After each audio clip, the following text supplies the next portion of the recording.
Hello, I'm Kate Mosse and I'm delighted to be telling you a little bit about the City of Tears. At the heart of it, it's a love story. It's the story of how families survive against the backdrop of war and displacement and tragedy. But most of all, it's the story of the most notorious engagement of the wars of religion in France, the St. Bartholomew's Day massacre. And during the course of the 24th of August, when thousands of people are murdered, executed and try to flee to safety, one of the people that is lost will be a child. So the novel's set in Paris, in Puy-Vert, in Chartres, but mostly in the City of Tears itself, Amsterdam, where most of the Huguenots from France fled to avoid persecution. It was a novel that was great fun to write, though pretty harrowing at times. It's an adventure novel, it's the novel of a feud between two families, and it sets up for the story going forward out into the wilder parts of the world. So for all of you who read The Burning Chambers, welcome back.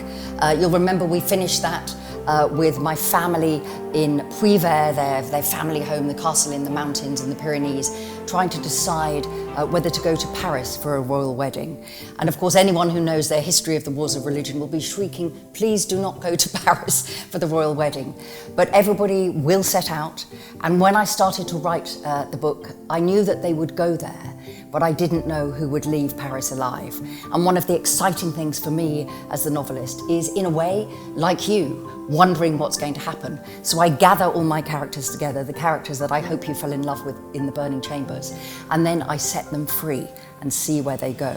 And let me tell you, they went places I wasn't really expecting them to do.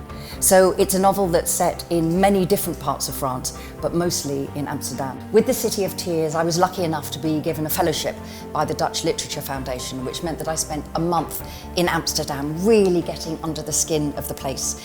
And it's a city that I've always loved. I've always felt that there was a story there lurking, waiting for me. So to have that chance to be there every day, waking up in the City of Tears itself, walking around and trying to imagine what it would have been like to live there in the 16th century was an incredible pleasure. And I knew very little about that period of Dutch history. And the more I discovered, the more in love with it I became, if you like.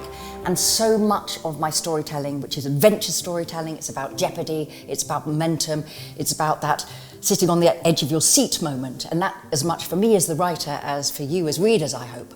But a lot of the story comes out of the research. So when you go to Amsterdam yourself, or if you've been there before, you will just start, I hope, to look up at the extraordinary tiles on the wall. You will look at the red arches, you will look at the tiny alleyways that remain of the medieval city and start to learn a completely different history of Amsterdam from the one that you thought you knew. Hope you enjoy it.